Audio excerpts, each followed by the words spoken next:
Hello viewers, welcome back to Himalayan education hub. हम लोगों ने अभी तक 40 क्वेश्चंस कर लिए हैं इस सीरीज़ के एंड आज हम लोग को नेक्स्ट 20 की तरफ बढ़ना है।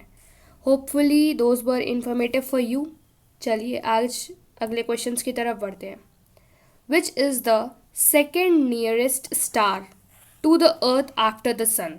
ठीक है, देखो सन एक स्टार है, वी नो दैट, लेकिन ये कैसा स्टार है ना, ये अर्थ के सबसे पास वाला स्टार है। ठीक है, लेकिन हमसे क्या पूछा गया क्वेश्चन में? Second nearest. तो सेकेंड नियरेस्ट अगर की बात करेंगे तो वो हो जाएगा प्रॉक्सिमा सेंचुरी। क्या? प्रॉक्सिमा सेंचुरी, जो कि अर्थ से करीबन 4.3 लाइट ईयर्स की डिस्टेंस पे है। ठीक है, next, which city receives the highest cosmic radiations amongst the following? Highest cosmic radiations. ठीक है, तो इसका आंसर बनता है चेन्नई। अब हाई कॉस्मेटिक रेडिएशंस, ठीक है, तो कॉस्मिक रेडिएशंस क्या होते हैं ना, स्पेस पे ना बहुत हाई एनर्जी के प्रोटॉन्स हो गए, एटॉमिक न्यूक्लियाई हो गए, दैट मूव थ्रू स्पेस। ठीक है, तो इनकी स्पीड लगभग स्पीड ऑफ लाइट के बराबर ही होती है।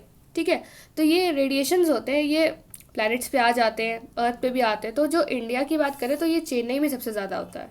ठीक है, earth is very big magnet, in which direction does it magnetic field extend? देखो अगर एकदम नॉर्मल मैग्नेट की बात करते हैं, बार मैग्नेट की, ठीक है, मान लो एक तरफ नॉर्थ है एक तरफ साउथ पोल होता है। ठीक है, हम ये जानते हैं जो मैग्नेटिक फील्ड होती है ये ना नॉर्थ से साउथ की तरफ जाती है। ठीक है, ऐसे ही तो ऐसे ही क्या होता है, अर्थ को भी एक बड़ा मैग्नेट कंसिडर करते हैं हम लोग। ठीक है, अर्थ के अंदर कहा जाता है ना एक मैग्नेट जैसा बिहेव करती है, तो अर्थ में भी आंसर क्या होगा? North to south. Earth is at its maximum distance from sun on. ठीक है, ये क्वेश्चन है, सन ऑन। जो हमारी अर्थ है और जो सन है ये सबसे दूर कब होते हैं? Maximum distance. ठीक है, ये डिस्टेंस मैक्सिमम कब होती है? 4 जुलाई को होती है। ठीक है, कब होती है? 4 जुलाई। और ये जो फिनोमेना होता है ना, इसको हम लोग कहते हैं अफिलियन। क्या कहते हैं? अफिलियन। ठीक है, लेकिन एक टाइम ऐसा भी तो आता होगा क्वेश्चन में, ये मिनिमम पूछ लिया जाए तो, कि अर्थ और सन सबसे क्लोज कब होते हैं? तो ये कब होते हैं? जनवरी में। ठीक है, 2 जनवरी को। ठीक है, और इस प्रोसेस को क्या कहा जाता है? पेरीफिलियन। ठीक है, aphelion and perihelion. Next, maps on large scale representing both natural and man made features. देखो मैप तो नॉर्मली हो गया। ठीक है, अब जो नक्शा होता है उसके ऊपर नेचुरल और man made features. Natural features की बात करें तो रिवर्स कह सकते हैं, माउंटेन्स कह सकते हैं, प्लेट्यू, पठार जिनको कहते हैं। ठीक है, और मैन मेड की बात करें तो रोड हो गया, सड़क हो गया, रेलवे। ठीक है, तो ये मैन मेड में आ गया। तो वो मैप्स जो कि नेचुरल और मैन मेड फीचर दोनों को एक लार्ज स्केल में दिखाते हैं, उन मैप्स को क्या कहा जाता है? उन मैप्स को कहा जाता है टोपोग्राफिक मैप्स। ठीक है, नेक्स्ट, फ्रंटल साइक्लोन्स अकर कैरेक्टरिस्टिकली इन। फ्रंटल साइक्लोन्स, ये जो टाइप होता है फ्रंटल साइक्लोन्स, ये मोस्टली किस एरिया में पाए जाते हैं? मिड लैटिट्यूडनल रीजन में। ठीक है, इक्वेटोरियल रीजन हम जानते हैं ट्रॉपिकल, थोड़ा सा जहाँ गर्म रहता है। ठीक है, पोलर बहुत ज़्यादा ठंडा रहता है जहाँ पे। ठीक है, sink holes is a phenomena of dash topography. ठीक है, सिंक होल्स क्या होता है ना, जो बेसिकली अंडरग्राउंड टोपोग्राफी की बात हो रही है। ठीक है, जैसे कि ड्रेनेज सिस्टम हो गया, है ना, सिंक होल्स, केव्स, ये सब चीज़ें किस टाइप की टोपोग्राफी के अंतर्गत आती हैं? तो इसको क्या कहते हैं हम लोग? Karst topography. ठीक है, क्या कहते हैं? Karst topography. Next, day and night are equal. Day and night equal कहाँ पे होते हैं? वेरी सिंपल, इक्वेटर में होते हैं। ठीक है, ये हमारी अर्थ होती है, ये पोल्स हो गए, इक्वेटर बीच में होता है 0 डिग्री पे। जैसे जैसे हम इक्वेटर से ऊपर चलते जाएंगे डे और नाइट के ड्यूरेशन में डिफरेंस आता जाएगा। ठीक है, और जैसे जैसे हम लोग इक्वेटर के पास आते जाएंगे डे और नाइट की जो ड्यूरेशन है वो सेम होती चली जाएगी। ठीक है, हम इक्वेटर से दूर जाने, चाहे ऊपर जाए चाहे नीचे जाए, चाहे नॉर्थ पोल पे जाए चाहे साउथ पोल की तरफ जाए। Next, straight of Gibraltar connects which of the following? Straight मतलब होता है जल संधि। ठीक है, तो जैसे मान लो ये एक लैंड का पार्ट है, हाँ, और ये एक कुछ लैंड का पार्ट है। ठीक, ये मान लो L1 मान लो लैंड, और ये L2 लैंड का पार्ट मान लिया हमने, ठीक है। यहाँ पे वाटर बॉडी है कोई, और यहाँ पे भी कोई वाटर बॉडी है, ठीक है। तो अब स्ट्रेट क्या होगा, जल संधि क्या होगा, ब्लू से दिखाते हैं ना पानी, ठीक है। ये जो एरिया है ये, ठीक, यहाँ पे भी तो पानी होगा, मतलब पानी यहाँ वाले एरिया में भी है, यहाँ वाले में भी है, लेकिन ये जो थोड़ा सा नैरो सा हो गया ना, यहाँ पे कुछ सकरा सा हो गया, तो इसको क्या कहेंगे, स्ट्रेट, इसको जल संधि कहेंगे, ठीक है। जल संधि को हम लोग बेसिकली कैसे डिफाइन कर सकते हैं, जो दो लैंड वाले भाग को अलग कर रहा हो, ठीक। लैंड वाले भाग को देखो अलग किया, और ये जो पानी वाला भाग है इसको आपस में जोड़ दिया, ठीक। तो इसको क्या कहते हैं, स्ट्रेट। अब स्ट्रेट ऑफ जिब्राल्टर का है, ठीक है। ऐसी कई सारी जल संधियाँ हैं, लेकिन अब एक किसका नाम पूछा हमसे, जिब्राल्टर का। ये कहाँ पे है, ठीक है। तो ये कहाँ पे पड़ती है, अटलांटिक ओशन और मेडिटेरेनियन सी के बीच में, ठीक है। मतलब इस तरफ हो गया अटलांटिक ओशन, इस तरफ हो गया मेडिटेरेनियन सी, ठीक है। इनको तो ये अलग करती है, लेकिन ये दो कोई लैंड भी तो है जिसको हमने L1 और L2 नाम दिया है। तो L1 एंड L2 का भी नाम जान लो, यूरोप होगा इस तरफ, और नीचे की साइड आएंगे तो यहाँ पे क्या हो जाएगा, अफ्रीका हो जाएगा, ठीक है, अफ्रीका। ओके, तो स्ट्रेट ऑफ जिब्राल्टर किसको किसको अलग कर रही है, यूरोप को और अफ्रीका को, और जोड़ किसको रही है, कनेक्ट किसको कर रही है, अटलांटिक ओशन और मेडिटेरेनियन सी को, ठीक है। Next, to which country does most, MOST अलग पढ़ेंगे क्योंकि शॉर्ट फॉर्म है किस चीज़ का, किसका है, micro variability and oscillation of stars space telescope किस कंट्री से बिलोंग करता है, ठीक है। तो ये किस कंट्री से बिलोंग करता है, कनाडा से बिलोंग करता है, ठीक है। MOST इसका फुल फॉर्म याद रखेंगे, हाँ, स्पेस टेलीस्कोप है, कनाडा से बिलोंग करता है।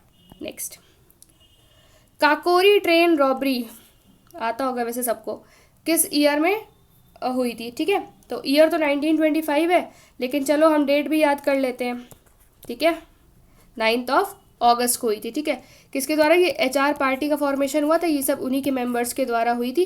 HR पार्टी का एक इम्पॉर्टेंट मेंबर हैं जिनको हम नहीं भूल सकते, भगत सिंह जी, ठीक है, शहीद भगत सिंह, ठीक है। Hindustan republic association, HRA party का full form. What is the name of ecologically clean rocket developed by Russia based space research center, ठीक है। किसका नाम बताना है हमको, इकोलॉजिकली क्लीन रॉकेट किसने डेवलप किया, रशिया ने डेवलप किया। ये इसका नाम क्या है, ठीक है, इसका नाम क्या है, अंगारा, खुद याद ही करना है इसमें, ठीक है, अंगारा। ये क्या है, एक टाइप का स्पेस रिसर्च सेंटर है, ठीक है। Next, a deep crack, deep मतलब गहरा, क्रैक इन द ग्लेशियर। देखो जब भूकंप वगैरह आ जाता है तो क्या होता है, ज़मीन पे दरार पड़ जाती है ना, तो उसको हम लोग क्रैक कहते हैं, क्या कहते हैं, क्रैक। लेकिन ऐसे ग्लेशियर्स में भी तो होता है, वो भी तो चिटक से जाते हैं, तो वो जो क्रैक बन जाता है उसको हम लोग क्या कहते हैं, ठीक है, क्रैक को हम लोग क्या कहते हैं, कमेंट डाउन अगर पता हो तब तक जल्दी से। तो इसको हम लोग क्या कहते हैं, क्रिवेस, ठीक है, क्या कहते हैं इसको, क्रिवेस कहते हैं इसको। नेक्स्ट क्वेश्चन की तरफ चलते हैं। राजाजी नेशनल पार्क कहाँ पे है, राजाजी नेशनल पार्क कहाँ पे है, उत्तराखंड में है। कहाँ पे है, उत्तराखंड में है। उत्तराखंड के CM and governor, do comment down. CM तो इनके क्या ही कहना है, 3 बार बदल चुके हैं। Dash was the first GI tagged product of India, India में सबसे पहले GI टैग किसको मिला था, ये क्वेश्चन है, ठीक है। वैसे तो ये बहुत सिंपल क्वेश्चन है, दार्जिलिंग टी को मिला था, ठीक है। Next, which one is the lowest point of India, which one is the lowest point of India बताना है हमको, कुट्टा नद, ठीक है। ये कहाँ पे पड़ता है, केरला में पड़ता है। कुट्टा नद ये कहाँ पे पड़ता है, केरला में पड़ता है, ठीक है। वुलर लेक तो देखो जम्मू कश्मीर में पड़ेगी, कोई मतलब ही नहीं है, ठीक है। चिलिका लेक ओडिशा में पड़ेगी। लुनार लेक ये पड़ती है महाराष्ट्र में, ठीक है। क्रेटर लेक है, मतलब माना जाता है कि बहुत पहले एक इस अर्थ पे क्रेटर गिरा था कि उसने कितना बड़ा गड्ढा क्रिएट कर दिया कि वही एक लेक आज तक बनी हुई है, ठीक है। वही उसी ने एक लेक का, एक झील का निर्माण कर दिया, ठीक है। आगे चलते हैं। Which one is the longest beach in India, longest beach मतलब लंबाई, तटीय जो है वो सबसे लंबा किसका है, वो किसका है? मरीना बीच का। किसका है? मरीना बीच का। ये कहाँ पे है? ये है हमारा चेन्नई में, ठीक है। वर्काला बीच की बात करें तो ये हमारा पड़ता है केरला में। और केवलोसिन, केवलोसिन ये बीच कहाँ पे? और ये अंगोड़ा, ये दोनों बीच पड़ते हैं गोवा में, ठीक है। चलो, Chenab is a tributary river of which one? अब चेनाब, वेरी सिंपल, इंडस। कहाँ से? इंडस। इंडस कहाँ से निकलती है? चेमा युंगडोंग ग्लेशियर से। इंडिया में कहाँ से एंटर करती है? दमचौक से। कहाँ से एग्जिट करती है? चिल्लास से। ये सब हम लास्ट वीडियोस में पढ़ चुके हैं, तो जिसने नहीं देखा है प्लीज़ देख लीजिए, कंसेप्ट सारे क्लियर हो जाएंगे आपको। Which one is the longest river in India that flows entire with in India? मतलब जो, देखो वैसे तो ब्रह्मपुत्र की लेंथ ज़्यादा है, ठीक है, लेकिन जो केवल और केवल इंडिया में ही बहती है, मतलब जिसका ओरिजिनेशन इंडिया में ही होता है, ठीक है, तो वो हमारी हो जाती है गंगा। इसकी लेंथ कितनी है इंडिया के अंदर? 25 किलोमीटर्स, ठीक है। कहाँ से निकलती है ये? गौमुख ग्लेशियर से, उत्तराखंड से, ठीक है। और ये जब लास्ट में एंड होती है तो ये दो पार्ट में डिवाइड हो जाती है, दो धाराओं में बट जाती है। जो बांग्लादेश में जाती है उसको कहते हैं क्या? पद्मा, ठीक है। क्या कहते हैं? पद्मा। और एक जो हुगली नदी में एंटर कर जाती है, ठीक है, एक धारा इसकी। Which one is not a tributary river of Ganga?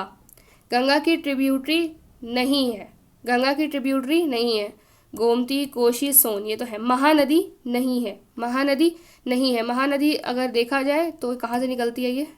Chhattisgarh से, ठीक है। कहाँ से निकलती है? छत्तीसगढ़ से। इस वीडियो के लिए इतना ही रखते हैं। 20 क्वेश्चंस हमने कर लिए हैं पहले की तरह। अब नेक्स्ट वीडियो में हम लोग नेक्स्ट 20 की बात करेंगे, ठीक है। ऐसे करते करते ऑलमोस्ट ज्योग्राफी के सारे क्वेश्चंस जो जहाँ जितने से कवर हो सकते हैं विल डू इट। तब तक के लिए थैंक यू एंड डू